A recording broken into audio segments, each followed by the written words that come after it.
Hello, everyone, and welcome to Chalkbeat's annual legislative preview.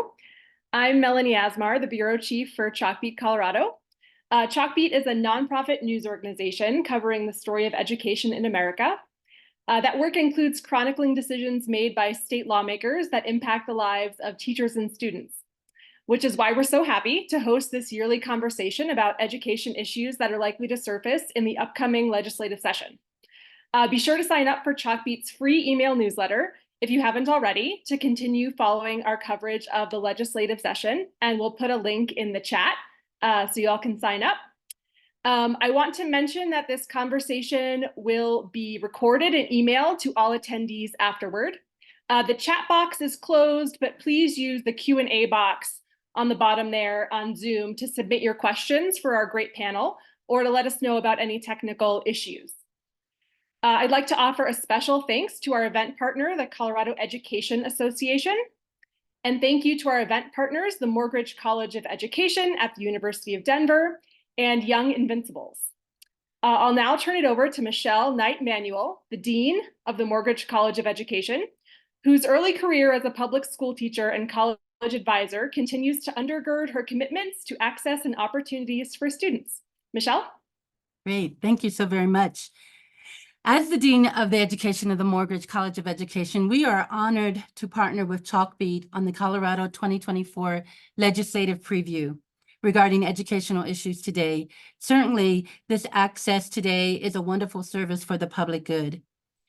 This conversation is especially important to all of us, as what happens in the state legislature will not only shape the future of education in Colorado, the lives of Coloradans, but all who come from around the United States and the world to participate in our institutions of higher education. Certainly, as we are well aware, the importance of pre-K through 20 education in supporting an engaged citizenry in the state of Colorado cannot be overemphasized.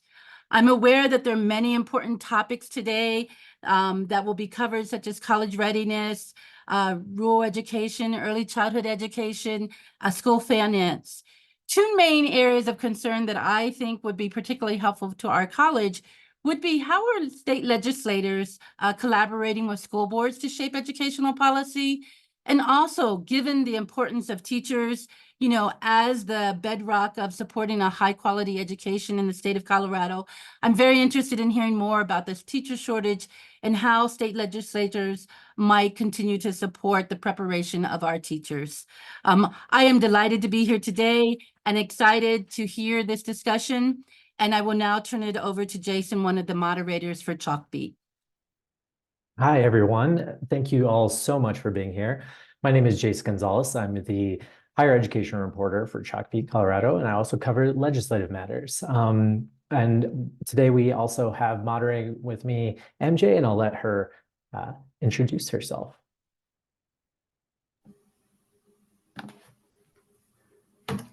Hello, everyone.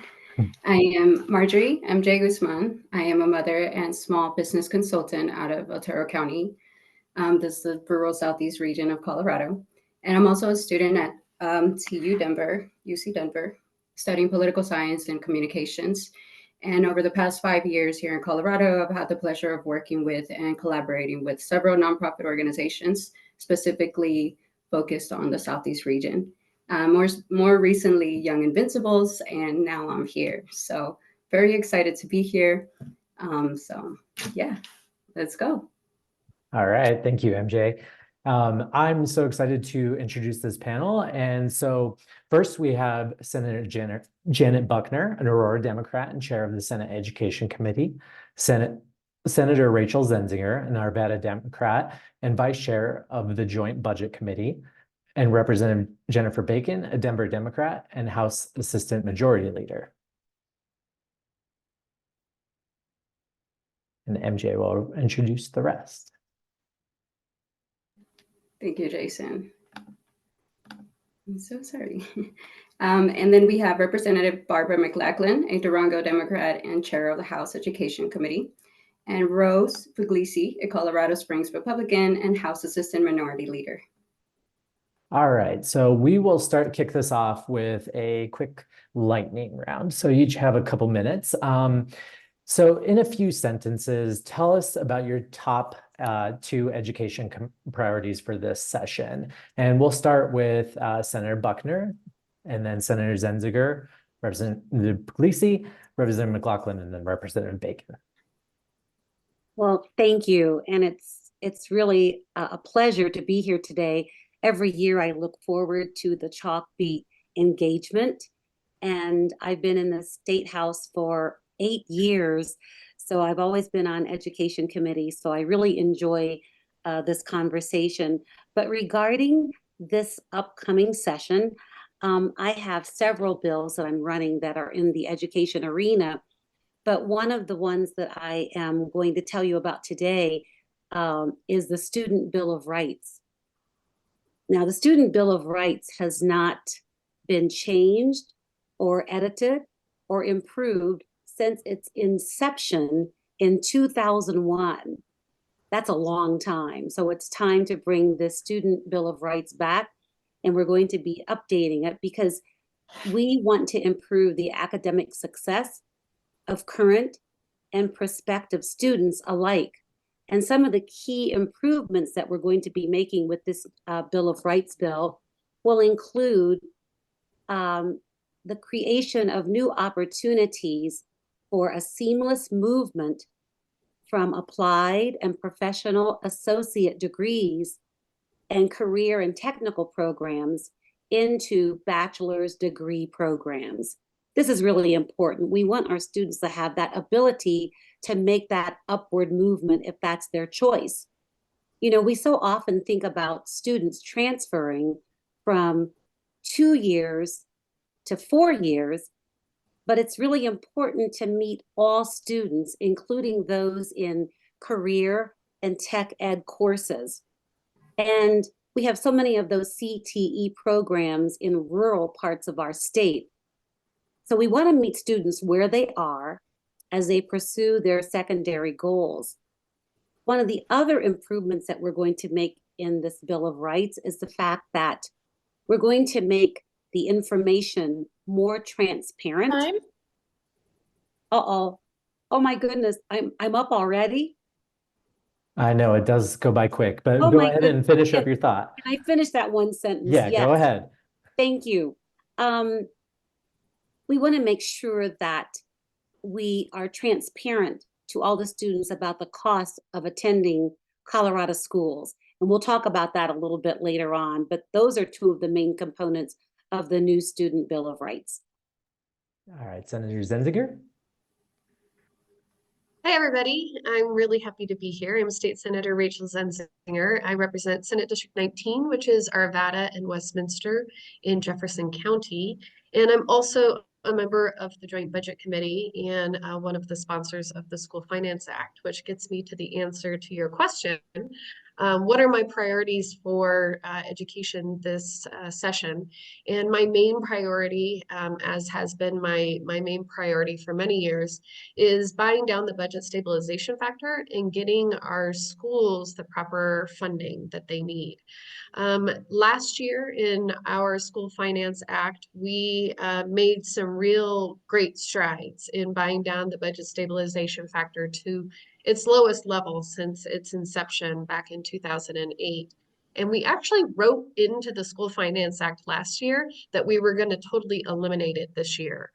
In addition to the buy down of the budget stabilization factor last year, we also increased the overall per pupil funding by over 10%, which, you know, inflation was right around 11%, so we didn't quite get there, but we did cover our responsibility per Amendment 23, and then we focused on a couple of other important things. We had a gap in how we funded special education here in the state of Colorado that was quite significant.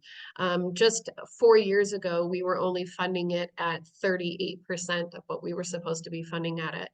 And last year, we closed that gap to 100%. Also, we've had some issues with capital construction and with some declining revenues with regard to marijuana revenue, which we put towards our capital construction for schools. So looking at how we can, in the future, continue funding those gaps that we closed over the last couple of years.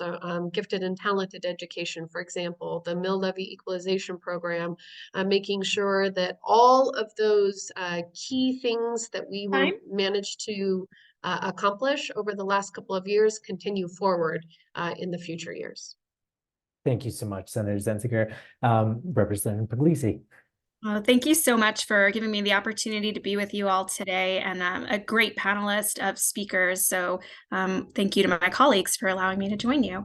So in my area, I have the largest charter schools, and because my district abuts the Air Force Academy, I have a lot of military spouses. And so a lot of the discussions I have had with our school board members has been around both of those issues. So workforce, trying to address the teacher shortage with some of our military spouses that are in the area, and trying to expedite their credentialing, because sometimes they come here from a different state and they are credentialed there but not credentialed here. And so making sure that while we address high quality teachers so that we can give the best education to our students, that we also give these people who are in our communities the opportunity to teach in our schools. So I've been working a lot. Sometimes these issues more revolve around conversations rather than legislation. And so while I don't have a bill on it coming forward this year, I am working with Representative Wilson to address some of these issues and making sure that when we bring a bill forward, it is the right bill that actually addresses the issue. And then for charter schools, you know, we all say that charter schools are public schools, and so making sure that they get the funding that's equitable to them, and also addressing their workforce issues when it comes to the teacher shortage, and relaxing some of those requirements as they have, but making sure that they also have high quality teachers is also a priority, and giving charter schools the same support that we give to our public schools. So those are two issues that we're working through. Also making sure I do have some legislation regarding access to assessments when people are doing online school in different non-traditional schools, making sure that the transportation issues don't get in the way of them being able to do their assessments. Thank you. All right, Representative McLachlan. Hello, and thank you very much. I'm very proud to be working with Senators Buckner and Zenzinger this year on the school finance bill as well. And I just want to make it perfectly clear, and Senator Zenzinger alluded to this, is that this is a really nice payoff of what happened in 2009, but it does not fully fund schools, and we still need a lot more money into schools. This does get rid of that debt that was incurred a long time ago, but we're not done yet. So we need to think of a lot of new ways to do this. One of my favorite bills this year, we kind of have abbreviated it to call it one-stop shopping. And it's an interactive portal for teacher recruitment and retention. Instead of going to Department of Education website, and there's a lot of stuff on that website. And if you're sitting in little rural Colorado, it's really hard to find it. So we're trying to get one website done for everybody who either wants to become a teacher or who wants to improve their teaching, who is in school, they're just about to get their student teaching. We're going to get every district to put their job opportunities online. You know, how to get loan forgiveness, where to go to school, how to get loans to begin with, everything that has to do with retention and recruitment for teachers, because we know that this is a big issue and everything's out there. Nobody has to reinvent any wheel. We're just trying to make it a good one-stop shopping so that everybody knows exactly where to go and when to do it. If I have a little bit of time left, I have two preschool bills coming up. One is to get kids to have outdoor education, and we're trying to set up some guidelines for our littlest ones to have school outside instead of inside, and learn how nature works. And the other one is to teach more teachers about to teach in their language, in a separate language. It'll probably be Spanish to begin with, but there are a lot of languages out there, and people who need the jobs and have kids that are that age and other kids who need to have instruction at a very early age in their native language. So we're hoping to kind of get all that done. So I am doing it before time is up. Thank you so much, Representative Bacon. Okay, thank you so much. And again, thank you all for being here. It's opportunities like these. MJ, one second. Let's have, we'll hear from Representative Bacon and then we'll get into the next set of questions. Oh, sorry. No, you're Oh, perfectly don't worry. fine. Everyone else is fantastic. I should like what they said. So thank you, everyone. My name is Jennifer Bacon. I represent House District 7, and that is the far northeast corner of Denver. I'm very grateful to be here. Some of the bills that I'll be working on this session, many of you have been following what we've been calling the blur space, and that is, you know, the work between high school and college, or how do we help students get access to career credentials. I had the privilege of working with the speaker, pulling together a task force, you know, affectionately known as the 1215 Task Force, to take a look at the whole concurrent enrollment space. And so this session, I suspect we'll be bringing some legislation to follow up from the recommendations from the task force.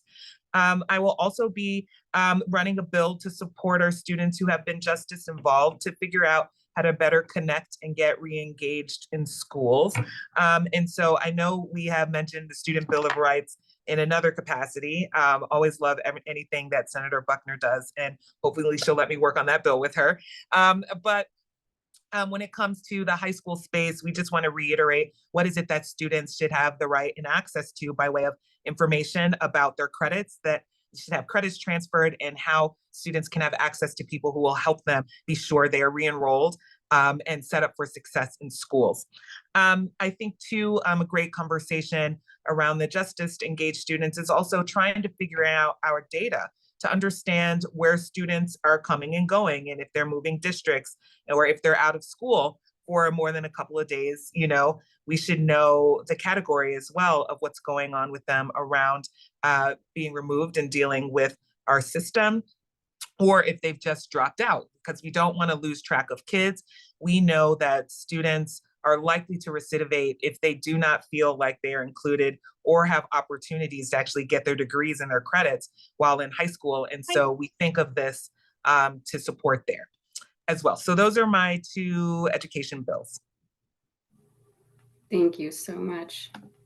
And I'm sorry again. Again, thank you all so much for being here. It's opportunities like these that allow us to bring and speak up and bring our voices to the table. So moving on, as a mother of a toddler living in a rural community, our options for childcare are extremely limited. So this leads to long waiting lists and insanely high childcare costs. Now, in my case, it was difficult to keep up with my average student expenses and then childcare expenses and basic needs. So it felt like I had to choose between moving up the economic ladder or raising my children, our children. So what are some concrete measures you plan on working on in order to address the issue facing student parents across Colorado? We'll start with Representative Bacon.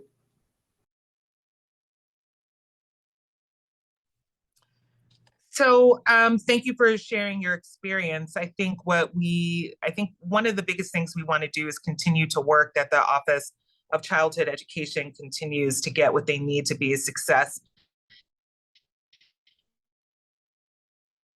It was a very big deal for the state of Colorado to invest in early childhood seats, and and we're still thinking about how we can continue to support and expand that office. Denver Public Schools office offers early childhood seats as early as 3, and so we want to be able to support also not just preschool as well. So that's the first thing that comes to mind there. Thank you, Representative. And now, Representative McLachlan.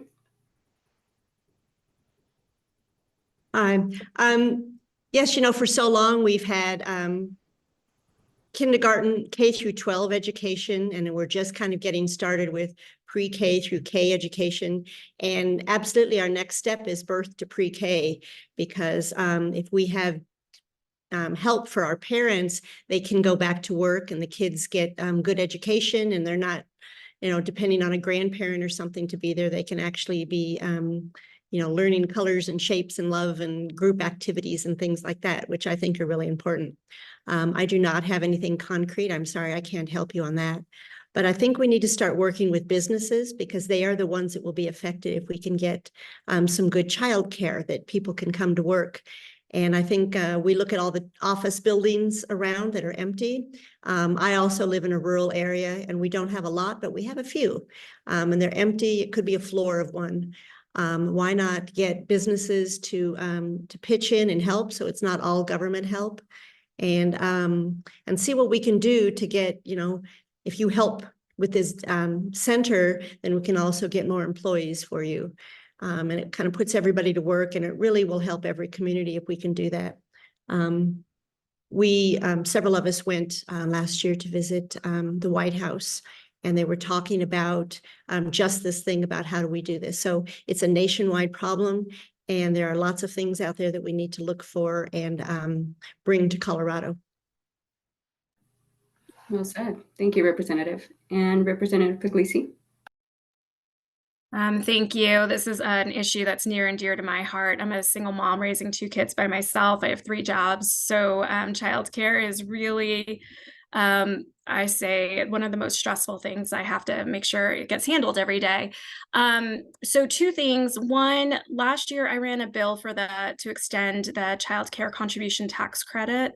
And in that bill, we tried to get, along with what Representative McLachlan was saying, we tried to get a tax credit for businesses who co-locate child care facilities within their businesses. The governor's office they were supportive of the idea, couldn't make it work. So there was an amendment that was put on to give them another year to try to figure out how to make that work.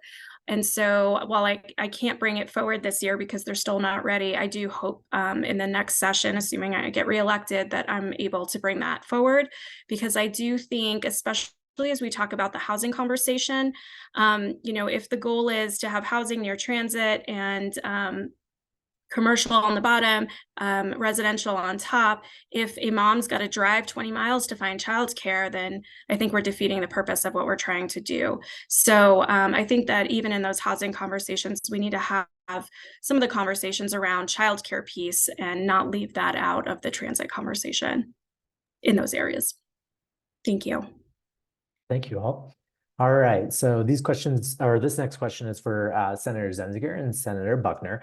The rollout of universal preschool, free preschool for Colorado 4-year-olds has been rocky. So how can lawmakers strengthen the program for preschool providers and families? Am I first? Okay, great.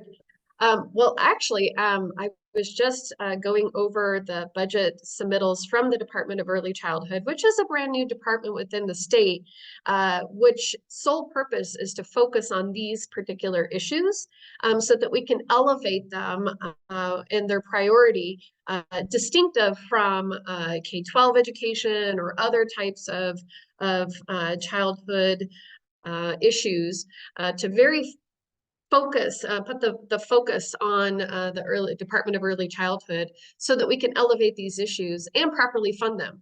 So I was reviewing some of their budget requests this year in order to answer the last question. And what I've noticed is that I think the department recognizes that all of these issues are connected to one another. Many of our universal preschool sites are also childcare sites. And so how can we make sure that we are addressing the workforce issues so that we have properly staffed preschool sites as well as childcare sites? How can we take advantage and properly fund the Colorado Child Care Assistance Program, making sure that those funds get out to families and folks? And I think that the Joint Budget Committee this year in particular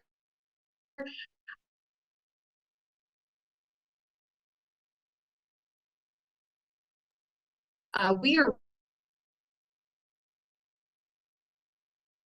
Like we got a bit of lag from you there, Senator Zenzinger. So we've really going deep the department to make sure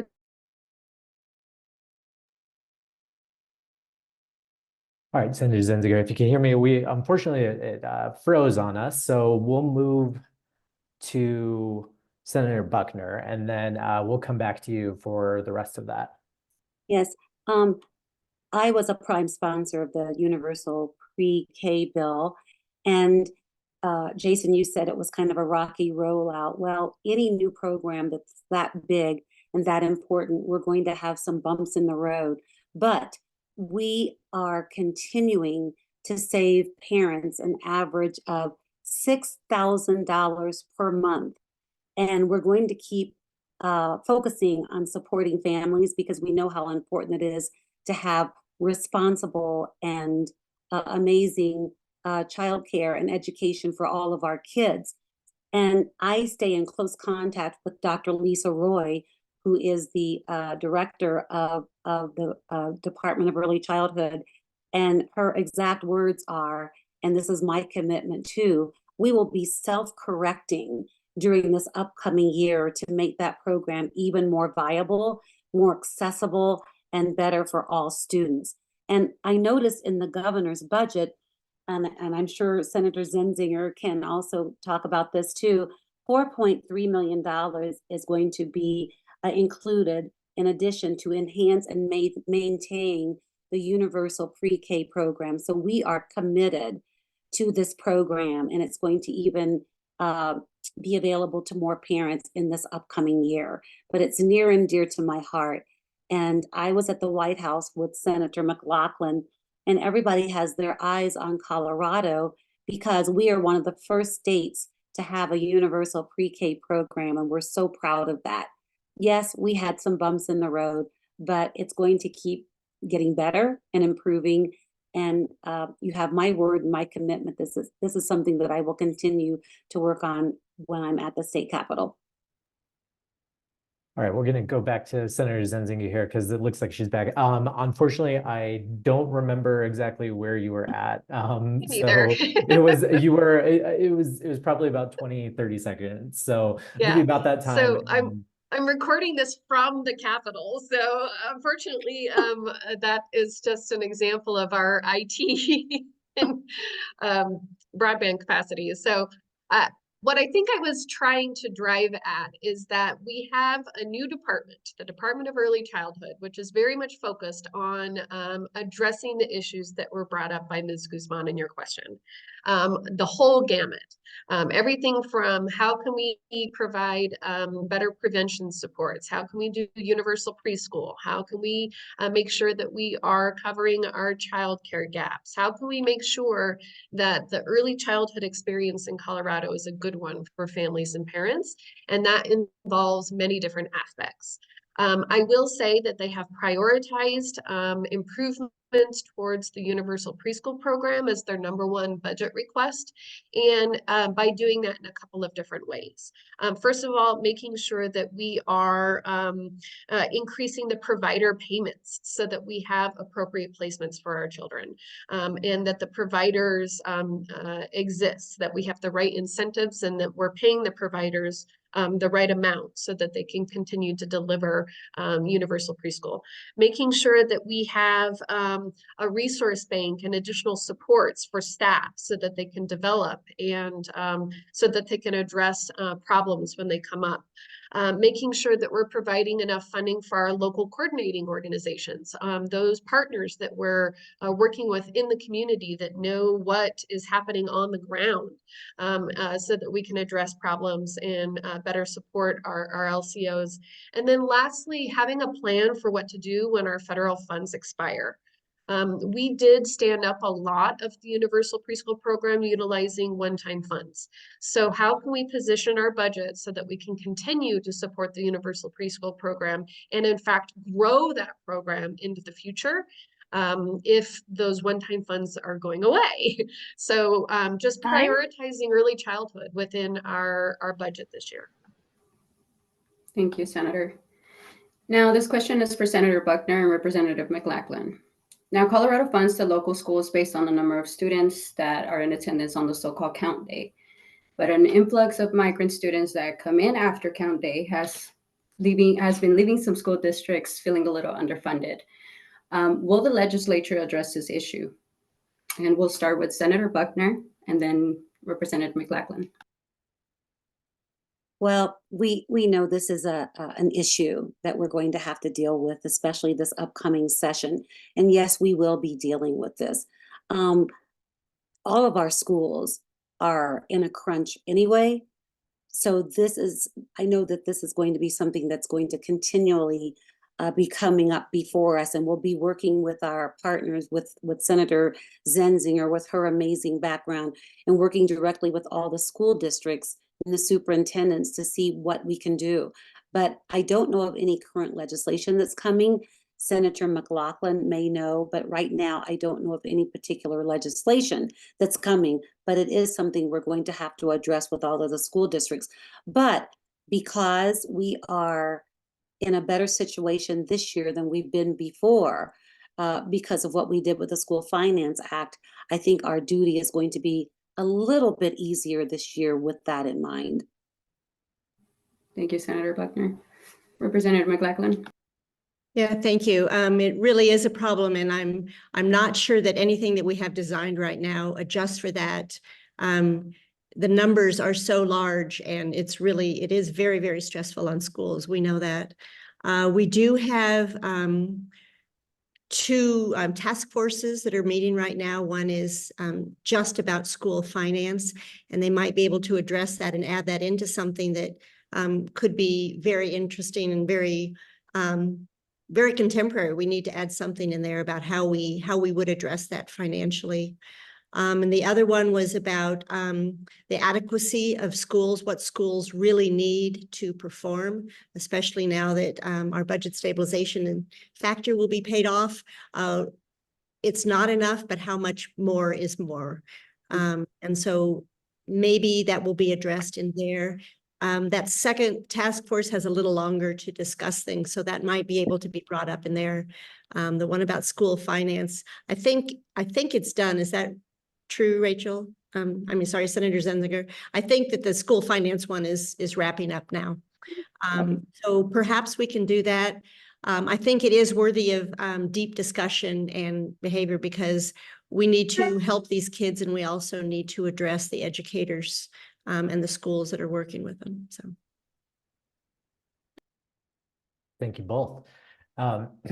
Representative Pugliese and Senator McLachlan, teachers statewide have complained that pay hasn't kept pace.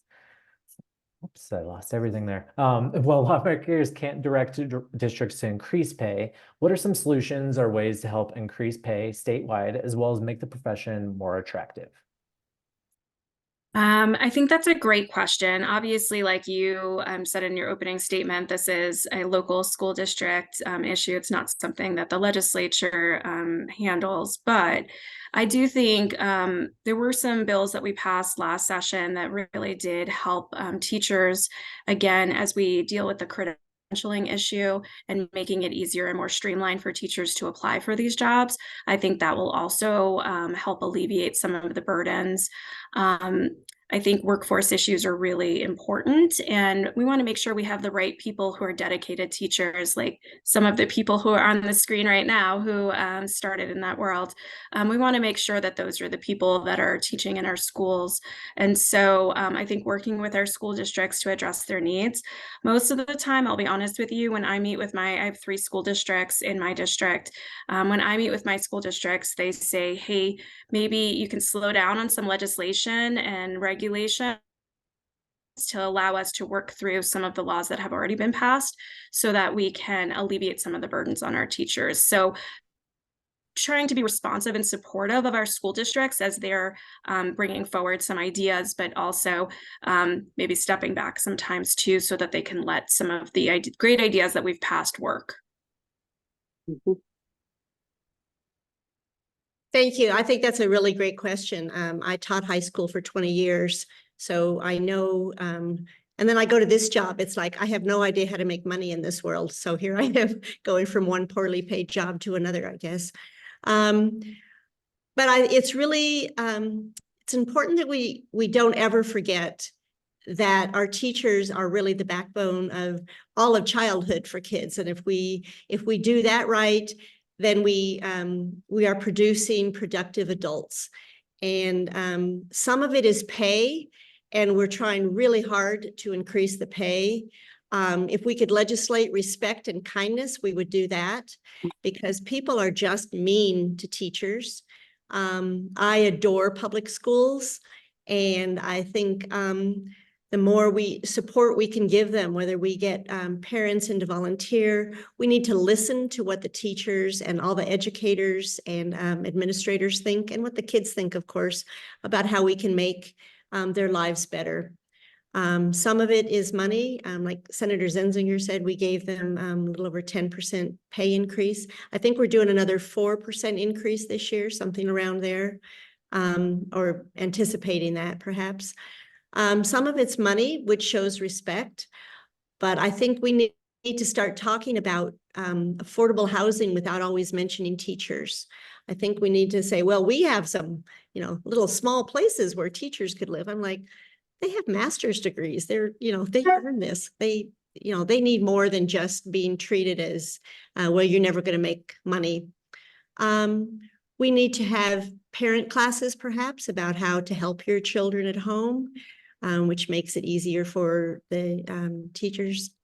I don't know. There's a lot that we can do, and we have done a lot already, and I don't think one day goes by that we're not thinking of how to do better with what we do with our money and legislation about attitudes toward teachers. Thank you both. Okay, so test score data shows that students learning English remain far behind pre-pandemic levels. Most other student groups have bounced back and recovered, but officials with the state education department, they say that they have no specific mandate to direct resources to English learners, or that they require districts to do anymore. What should lawmakers do to ensure that English learners get the support that they need to succeed in school, but also have the same opportunities? And we'll start with Senator Buckner. Thank you for that question. And this is a really important issue. I represent Southeast Aurora, and we have schools, for example, Overland High School, where over a couple of hundred different languages are involved with these students. So this is really important. I think Representative Pugliese mentioned something that's really important. A lot of times we run legislation, and it might take us a year to see that legislation enacted. So I know we have run some bills that would improve what we're doing and would mandate what we're doing with our English, with our students who are not particularly speaking English, but are learners. And I know that we did run legislation 2 years ago, and it is being enacted now. So that would improve with this area, but it's something that we need to continue to look at. I think it's been overlooked, unfortunately. And I don't know, I can't give you a pat answer right now, except to let you know that it is something that the Education Committee has been dealing with, and we continue to discuss with our educators. Colorado Department of Education also knows that this is something that's really important. And I think that this is a conversation that we need to keep having. But right now, I don't know. There is no perfect answer right now for your question, unfortunately. But it is something that has been addressed in former legislation. So this afternoon, I will look at those bills to see where they are, if they've been enacted, and if the school districts are working on those programs. We all know it's local control as well with each school district. No matter what laws we pass, it is local control as well. There's that. I appreciate that answer very much, Senator Buckner. And Representative Bacon.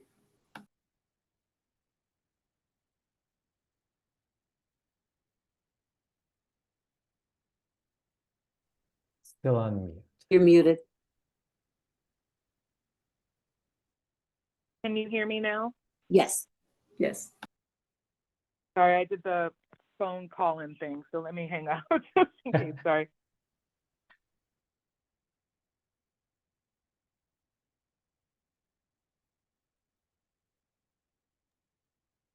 Can you hear me?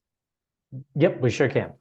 All right, sorry about that. I think just to build on what you heard from Senator Buckner, I mean, We, at the state level, we think about what goals that we want, students across Colorado to meet, and then we try systems around that. And right now, we do have categories for English language learners in our accountability system to measure their growth, and we also have a factor for it in our school funding formula.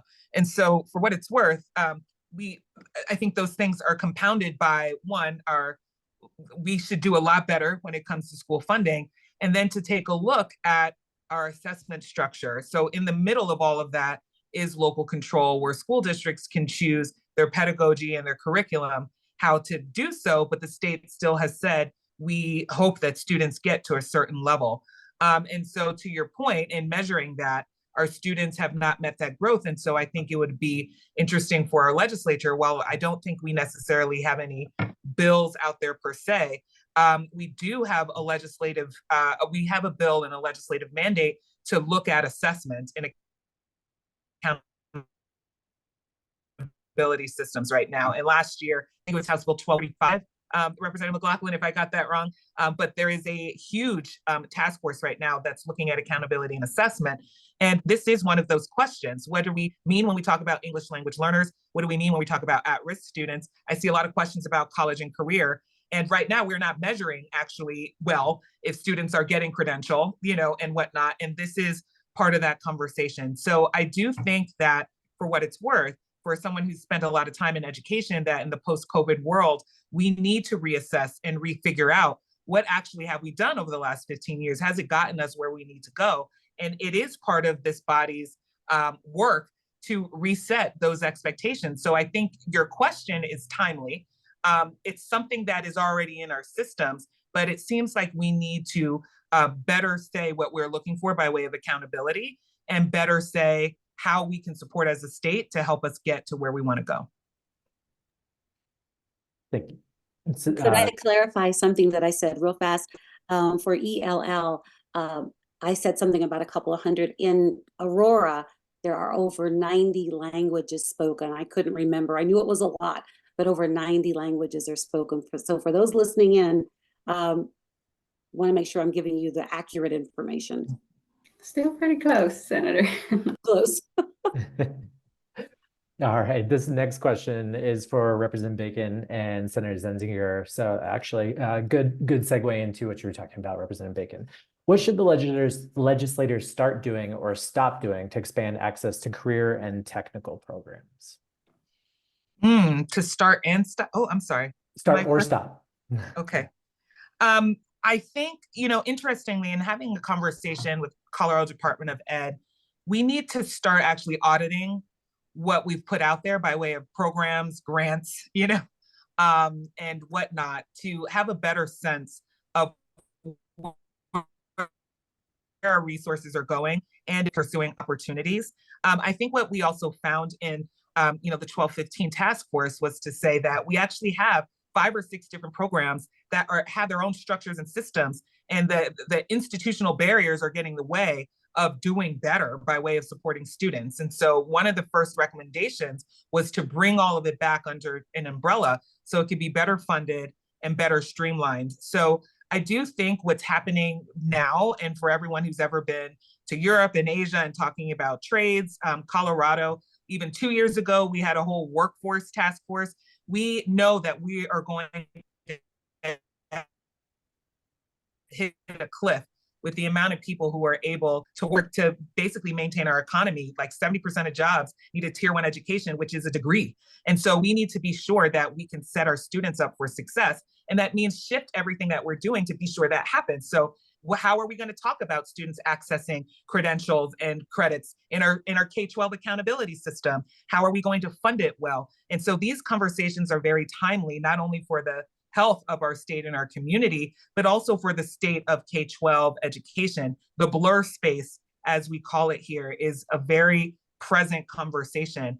And so in regards to starting and stopping, we need to first understand all the things that we are doing, because we're kind of all over the place, and then we need to streamline and just be clear and where our schools want to go. I will also say our superintendents are also advocating in this space. They are seeing everything from capstone projects to internships and apprenticeships, really working by way of student engagement, but none of our systems really support them doing that well. So we need to, again, go back to our basics and restructure. Senator Zenzinger. I agree with Rep. Bacon. I'm not sure if I could elaborate much more because she did touch on all of the issues right now that we're facing. There was an interesting proposal that came up, however, during our briefing with our JBC staffing around this notion of career and technology education and where we are going in our future. And the reason why it was brought up is because we've kind of taken an ad hoc approach for many years. So we have all of these great programs that are out there that are individually really successful and very popular, but they're limited in scope. They're a pilot program that only reaches a certain number of districts over here. And then we have another program over here that is also highly popular, the Ascent program, for example, which is allowing students to get college credit, and it's the attendance for that is just going through the roof, and it's really popular and really exciting. But we don't have a unified approach when it comes to these kinds of things.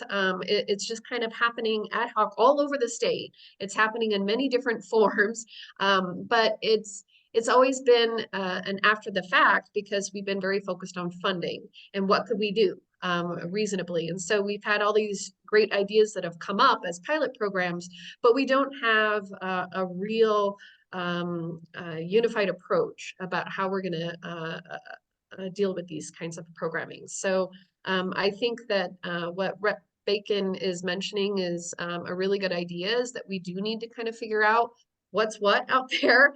And also part of your question was, what should we be doing and what should we not be doing? And that second half of that conversation, I think is what I would like to take up, because I think we've been funding these ad hoc approaches, and it's gotten to a point where it's not sustainable anymore. And I think it's largely duplicative, and we don't have a vision with where we're going. And so maybe we need to stop doing some of the things that we are kind of approaching all over the state, and bring it all together under a unified program, which was the idea that was proposed by our JBC analyst about maybe this is the moment now that we can take all of that and pull it together and have a better conversation. Representative McLachlan, I see your hand up over there, so I'll give you a quick couple or quick 30-minute maybe. Okay, I'll make it short. I do know that Department of Education is using ESSER funds, and they are going to be looking at exactly what schools need, and then look at all the grant money and see what we can take to reposition some of the grant money to address the needs. And I know that one of the needs is exactly what we're talking about here, is different kinds of education and a different way to do education. So I do know that I was really happy with that news. So anyway, so they're working on it. Yeah, thank you so much for that addition. And so we'll move on to the next question. Senator Zenzinger and Representative Pugliese, families in Colorado pay more to send their children to public school colleges than families in many other states. How will lawmakers address college affordability, especially when the governor's budget doesn't keep up with inflation? So we just talked about this today, this morning, as a matter of fact. It's part of the reason why I was late to this panel. And you're right. Part of the problem is that when you are so underfunded, when your higher education system is at the bottom of the pack compared to all the other states in the United States, that's going to have an impact. What that does is, if the state is not properly funding higher education, then those costs get shifted to the students in the forms of higher tuition. And that's what has happened over the course of many, many, many years. We have made progress in the last couple of years by focusing on this particular problem, trying to cap our increases towards our tuition. But we can't just cap tuition and then expect our public institutions to pick up the slack somehow if the state is not coming forward with proper funding as well.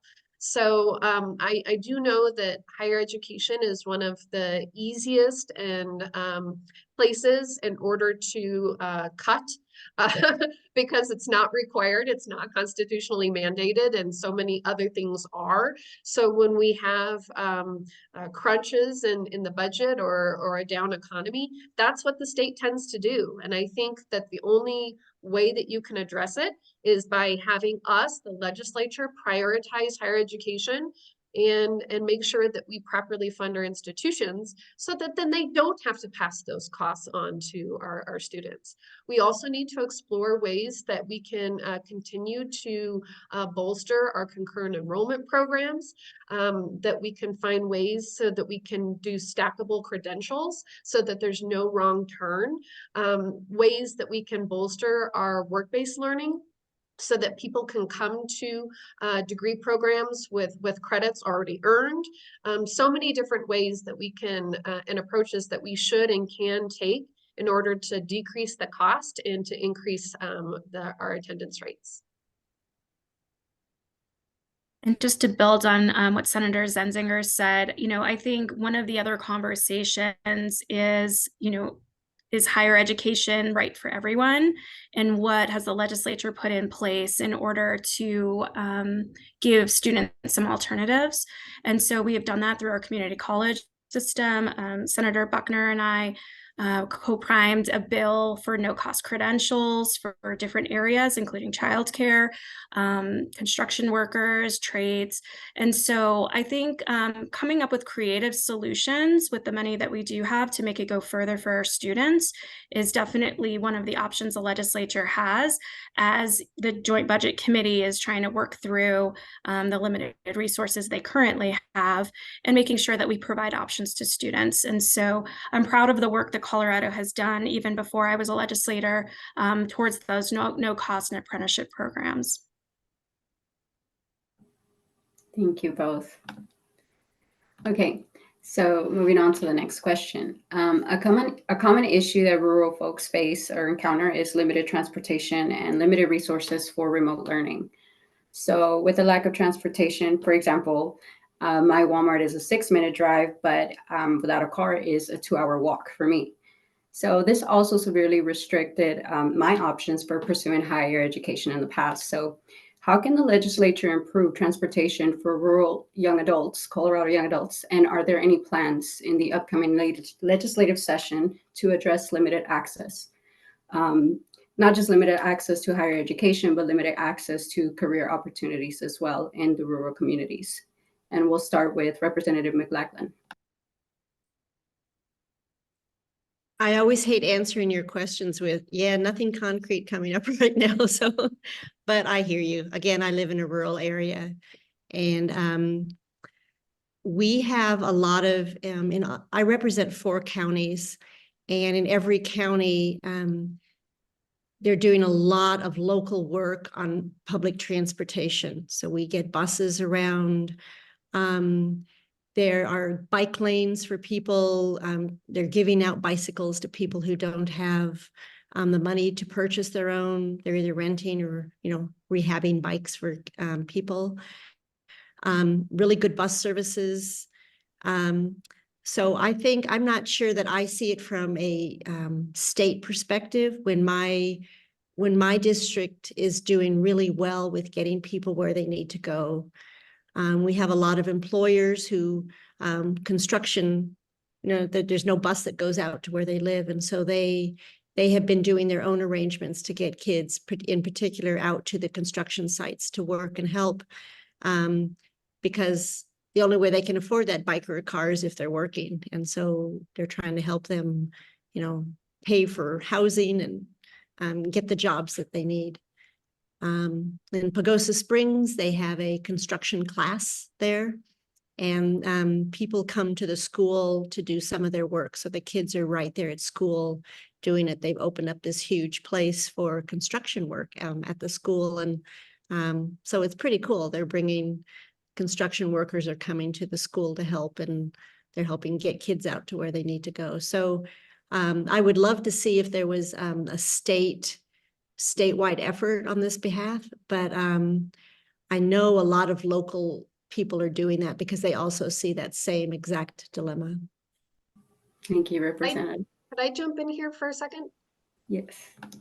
So I do recognize that this is an issue, which is one of the reasons why when we as a legislature passed the program to provide the total cost of higher education for foster youth, we put in total cost because foster youth can already get free tuition, but the barriers to education were not necessarily the tuition. It was the transportation. It was the having daycare, having a good place to live, the cost of books and fees and things like that. So for some select populations in our state, we have made some attempts to try and address that. And for example, the foster youth is one of them. Our Native American students is another. A third category of students that we're hoping to focus on this year are homeless students. And to get at your question around transportation, which is recognizing that it's not always about tuition, it's about the total cost of education and some of these other barriers, and making sure that when we create programs that we're accounting for that. That we're not just saying, you know, here's money for tuition, which can largely be covered through federal programming and Pell Grants and whatnot, but recognizing that getting to school is also a barrier, and making sure that when we're designing programs that we're taking those measures into account. Thank you so much for adding that on, Senator Zenzinger. And Representative Pugliese, if you'd like to add anything on. I think the perspectives that were offered were really good. I think it's a hard question around transportation, especially in rural areas where there isn't any. But I do think those local communities are really trying to find those options, and that maybe it's not something the state is really able to do right now. Thank you. Appreciate it. Okay, well, you're still hoping for a statewide effort, right? Next question. So how would the legislature address the shortage of youth mental health treatment programs and the shrinking number of facility schools for students with intense needs? And we'll start with Senator Zenzinger. Yeah, well, that's a fantastic question. I'll go to the second part first, which is last year we passed a bill to redo the funding model for facility schools. And the reason why we did that is we noticed the trend in Colorado is that the number of schools were just closing. They were decreasing. We had fewer and fewer facility schools in Colorado, particularly within our rural communities. And so we recognized that we needed to do something to kind of stop the bleeding. And part of that had to do with coming up with a more sustainable funding model for our community schools. And for our facility schools. So that's what we did last year, is we put together a task force. They dug into the issue. They produced a number of recommendations. We then took up those recommendations and we passed a bill last year. So this will be the first year where we're actually implementing the new funding model. So hopefully we will start to see the payoff from making those changes last year. But it's a really, really good point. And it's connected to the first part of your question, because so many of our facility schools are settings where our youth are receiving help for mental health challenges. And if we want them to be able to get the treatment that they need and still have access to education and not regress on their academic journeys, we need to make sure that we have both of those things present, in particular for our facility school children. Thank you. Senator Buckner. Oh, I'm sorry. I'm sorry. I was typing an answer to some of the questions. So I'm going to let you go with what Senator Zenzinger said. I'm sorry, I was answering you questions. Got it. No. Okay. Thank you so much. Well, I could elaborate. Yes, elaborate. Thank you, partner. So I think the governor's office really prioritized mental health supports for youth in his budget this year. And so I do think that there are going to be a couple of opportunities to address that. Also, the Child Welfare Interim Committee is sponsoring a bill that will very specifically look at how we can help some of the more extreme issues with regard to mental health supports, in particular, making sure that we have the beds available for the help that our youth need. Right now, we are critically short with those beds, and to the point where we're even having to send some of our youth out of state, which is actually more costly to the state. But if we don't have the beds, what are people to do? So making sure that we focus on having an adequate provider rate as well for those mental health beds. And then I think there's a budget request to continue funding for the iMatter program and a couple of others, which would be to build off of the successes, even though they're small, continue to build upon those successes and put mental health supports for our youth in front and center. Thank you, Senator Zenzinger.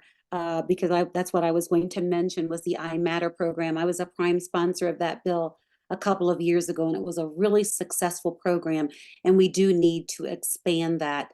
In the communities of color, behavioral health issues are not discussed openly. So that's something that we need to continue to research, is how do we talk to communities of color about how important it is to seek help, that it's not a deficit to seek help, that this is something that's crucial for our communities.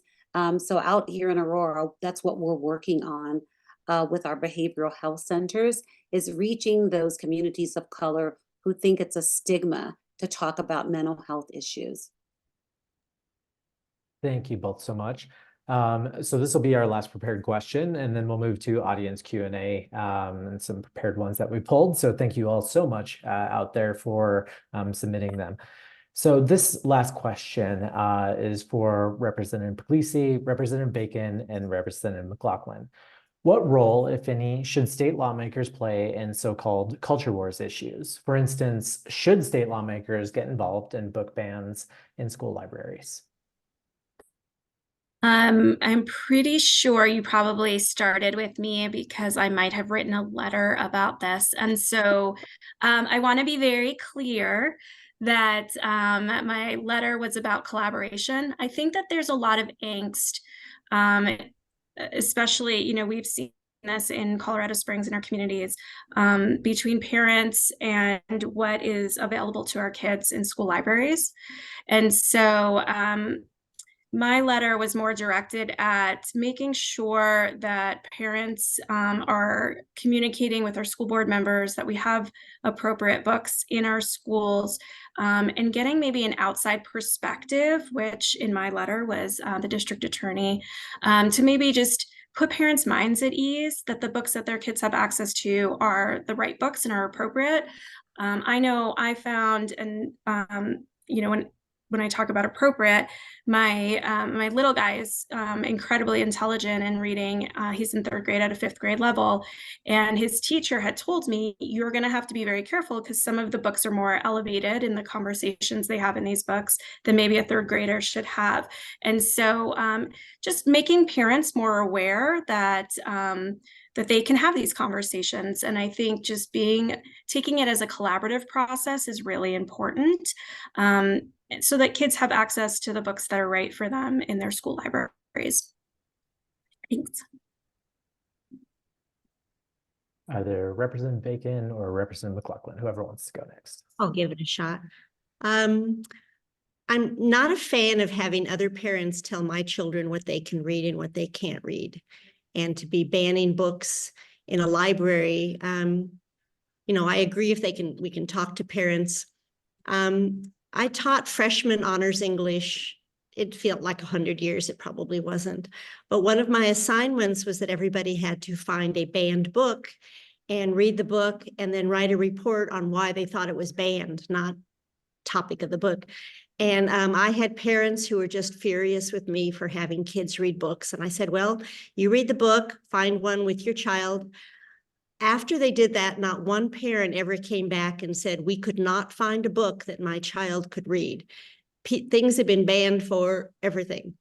I'm just not sure that we as a legislature need to start saying yes or no to banning. I think if kids are reading, I think it's up to parents to talk with their students about it. I think it's up to teachers to say, hey, Rep. Pugliese, this book may not be great for your kid. Let's take a look at it, but not take it out of the library altogether. I think conversation is a better way to approach it than outright banning. Thank you, and thank you for my colleagues and your responses. I think I have a lot of thoughts beyond a minute on this. And what I'll say is, it's interesting to, many of our communities that it's been framed as a culture war. I think there's certainly, the topics of this are just so much bigger than books. It is about how do we build a multifaceted, multicultural, right, society. And I think the reason why a lot of people pay attention to the education system is ironically because they understand the power of it, right? Ironically, a lot of the notions behind book banning, which I also just struggle with as a concept in internet-based society, book banning comes from an antiquated perception of how people get access to knowledge. And it is a tool that is being repeated from a century ago, right? And so the notion that young people in reading books and the books that are, put on the table to be banned around culture and history, that young people, even such as myself, when I was a kid in the 80s and 90s, I went to a library to find stories of kings and queens that were not from Europe, and to think that young people aren't going to Google that is kind of just an interesting talking point about this, because again, I don't think it's fully about the books, right? So people know the power of the educational system and what access to knowledge really means by building culture. And I think that is, the point of it. Ultimately, when it comes to parents and having, input in what it is that their kids are reading, it doesn't always go one way. My mom had to fight so that we could read Roots on a 7th grade accelerating readed list, and because the only stories we had were from Mark Twain, and that wasn't, and that was parental choice as well. But I do think schools, what the legislature and local school districts have an interest in is saying, what should all Coloradan students, right, be prepared for by the time that they're 18? And I do think as legislators, we need to recognize we are in a not only multicultural country, but world. And so it's important for us to be able to support our young people in being able to pursue that knowledge. And so we do have an interest in talking about what we will and will not allow students to have access to. And we need to think about it in a way that sets them up for success, but not isolation. Thank you all so much for this robust conversation from these prepared questions. And now we'll move to the audience Q&A questions that we've compiled. So just appreciate you all for taking the time and answering the questions from MJ and myself. So we'll start with a question from Fayez, and I apologize if I botched your name there. And this is directed to Representative Pugliese and Representative Bacon. Is there anything any of the lawmakers are doing to enhance the quality of schools? For instance, are you looking at the quality of schools? Most of the Aurora, Denver, and Lakewood schools have low school ratings. What kind of planning do you all have to have better quality education?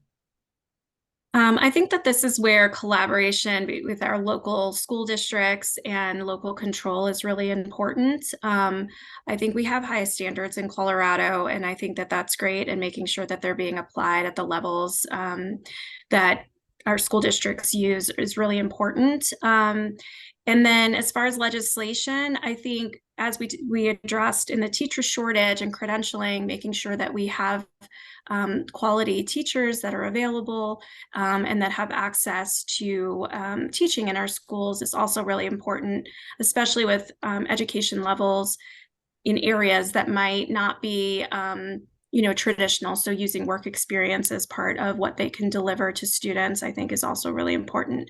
And so, especially with the military community that I represent and serve, that's been a lot of our discussion, is providing that high quality education to students from maybe teachers that are less than traditional schooling backgrounds. What I find in having the conversations around quality schools, the first thing that many districts and families and communities struggle with is, what's the definition of quality?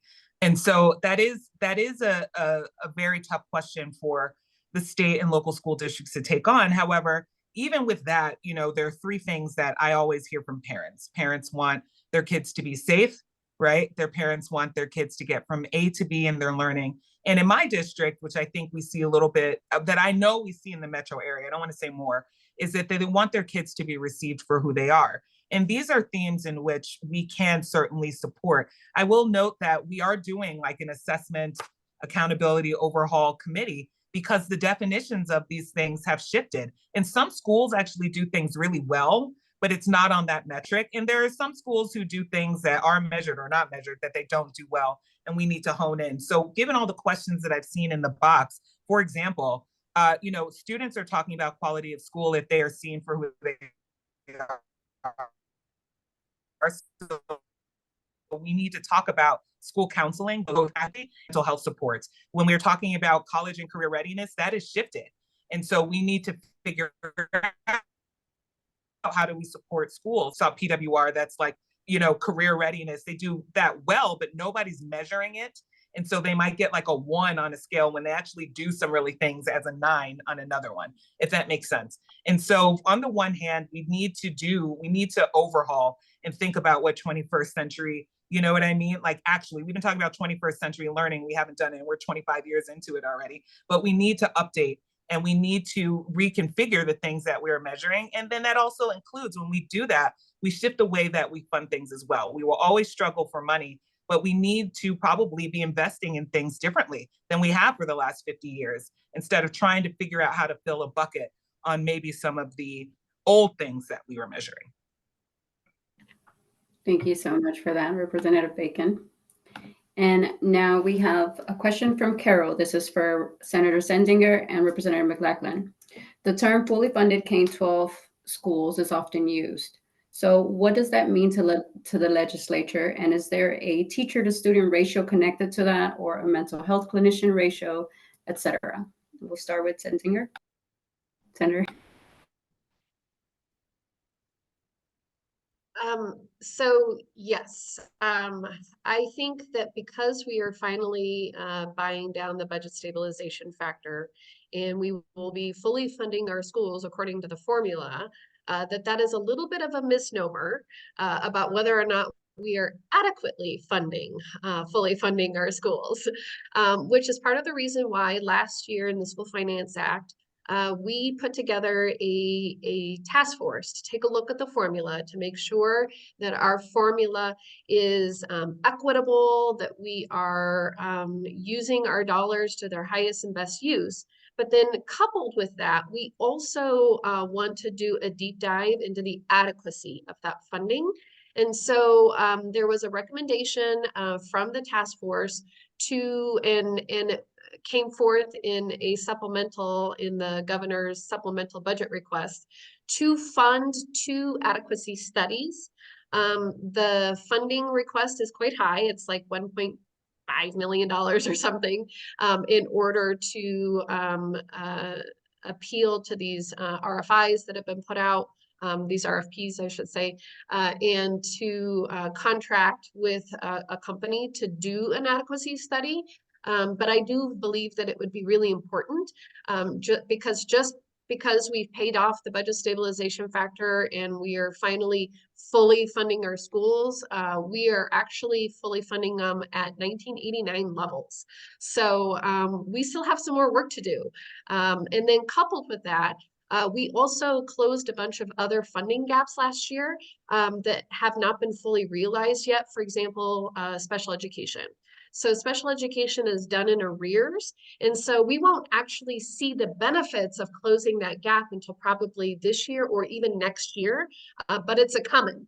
And one of the benefits of fully funding special education is that that's a mandated required program. So every dollar that you have to fund towards a special education student came from a general education student. So I appreciate the question, and I will turn it over to Rep. McLachlan to pick up where I left off. Thank you for that, Senator. And I don't think I could add much more. We do hear, oh gosh, the budget stabilization, and now we're fully funded, and we are not. And I love this new study that's going to happen, so that when we say we're fully funded, we have looked at what that means. We do need the data to show that. I get a lot of comments. It's like, well, you guys could pay the teachers more if you just didn't have 3 principals at the school. I'm like, yeah, they don't get paid that much to make sure that every teacher is paid in full. So we have to kind of get rid of some of these nasty rumors going around. But I think when we start looking at, I mean, just some of the things we've discussed here today with our immigrant children, we're going to need more focus on, you know, on languages and interpretations. We need mental health care. We need to pay our teachers right. We need bus transportation so that kids are not walking, you know, 8 hours to get to school every day. There's a whole bunch of things that we need, and we've never really looked at those things, I don't believe, as a unit of what education costs. We kind of do a little bit here and then a little bit there. So I'm really excited that we will be able to say, this is what adequately funding our schools looks like, whether you are a rural school or an urban school, whether you're on the eastern slope, western slope, whatever. This is what it looks like. And I think with that information, we will be able to answer that question much clearer next time. Thank you both. This question is from Erica. What are plans, if any, to continue to refine the science of reading initiatives, and how are we to address access and equity for all students, especially our multilingual learners? Are there any plans to consider opening the READ Act up to digital programs without needed printed materials to allow access for all? And this question is for Senator Buckner and Representative McLachlan. Yes, I am a big proponent of the READ Act, and we've made lots of improvements over the years to the READ Act.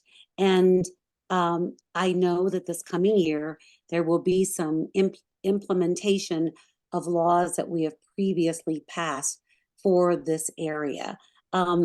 There was also a question about testing for students who have dyslexia. Well, we formed a working group in 2019, and we took the recommendations from that working group to run more legislation. And this coming fall, all students up through 3rd grade will be getting testing for dyslexia and reading. And this is really important. And that will continue for some school districts in the fall of 2024. But the testing started last fall, 2023, and will continue this upcoming year in the fall with reading, with the READ Act. And Senator, I keep calling you Senator McLachlan. Representative McLachlan, what would you like to add to that? Yeah, pretty soon I'm going to be the president, and then you'll be sorry. Right, President of the United States. Here we are. Yeah, the READ Act is a good program that was very, very hard on educators. They had to do a lot of classwork to be able to teach it.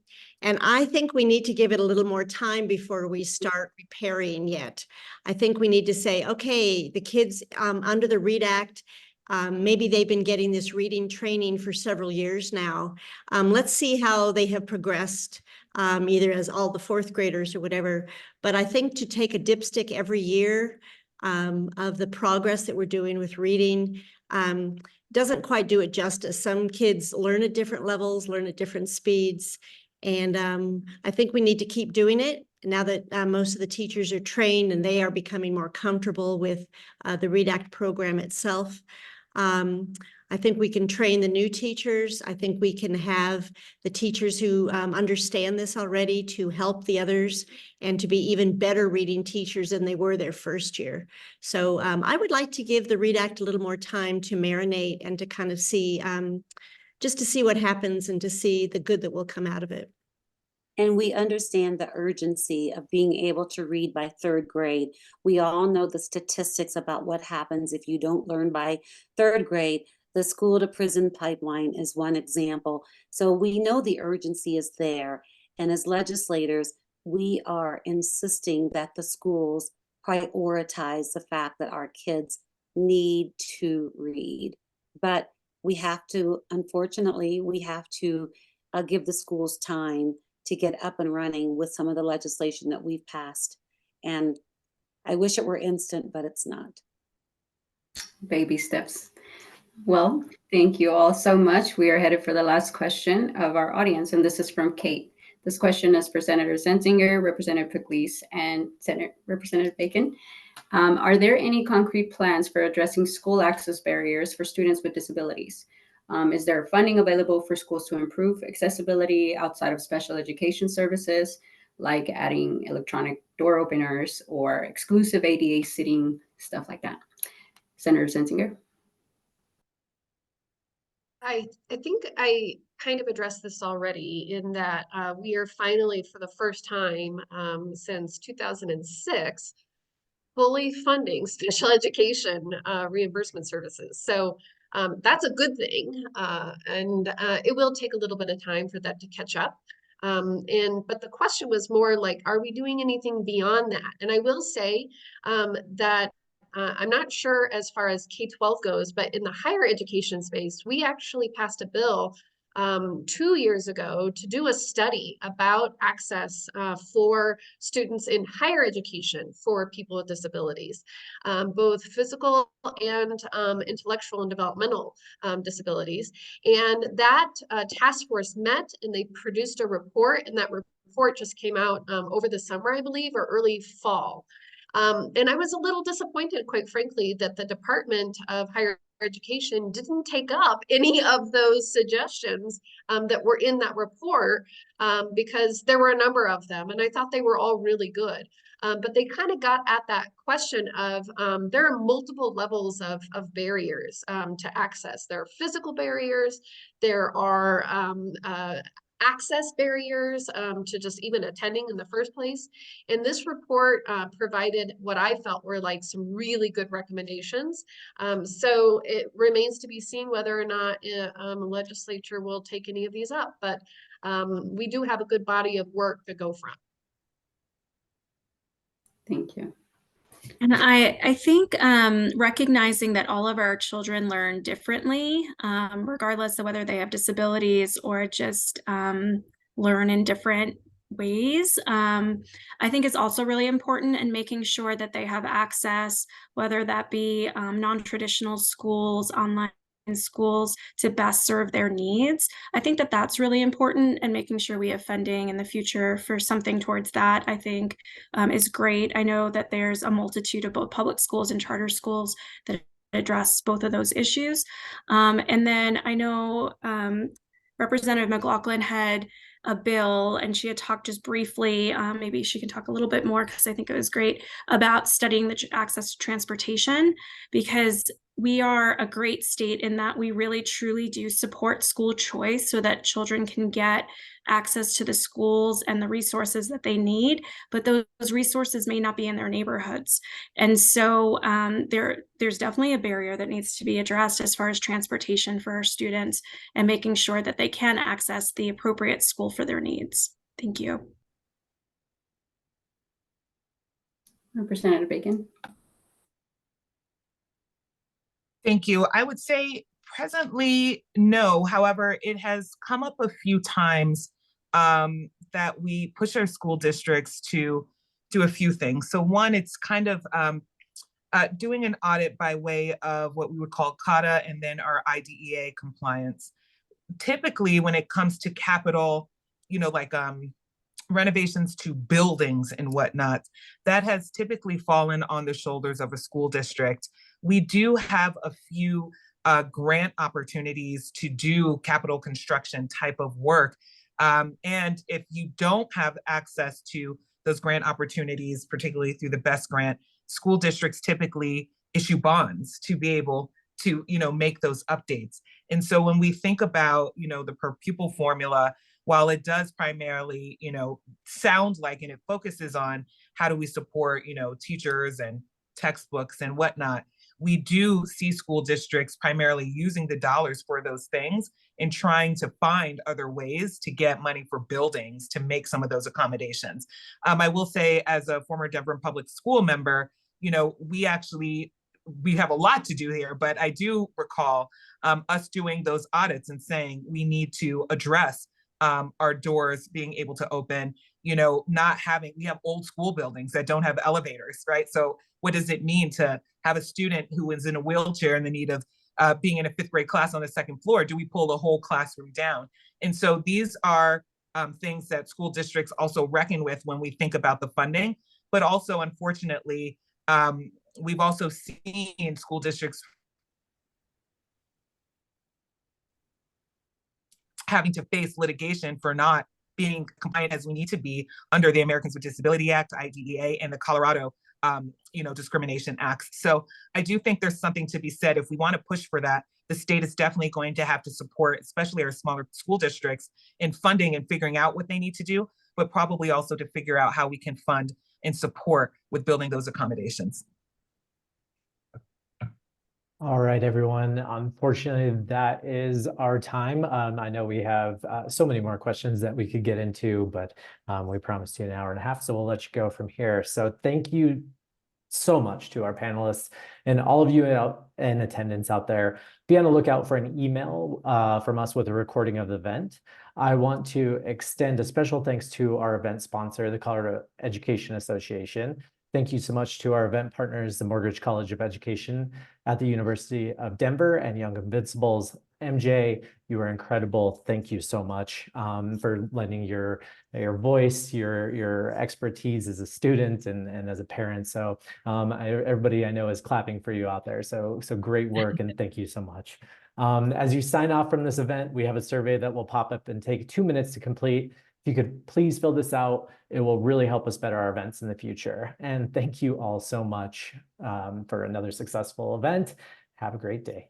Thank you for the opportunity. Can everybody wave? Can I just? Thank you. Have a great day, everyone.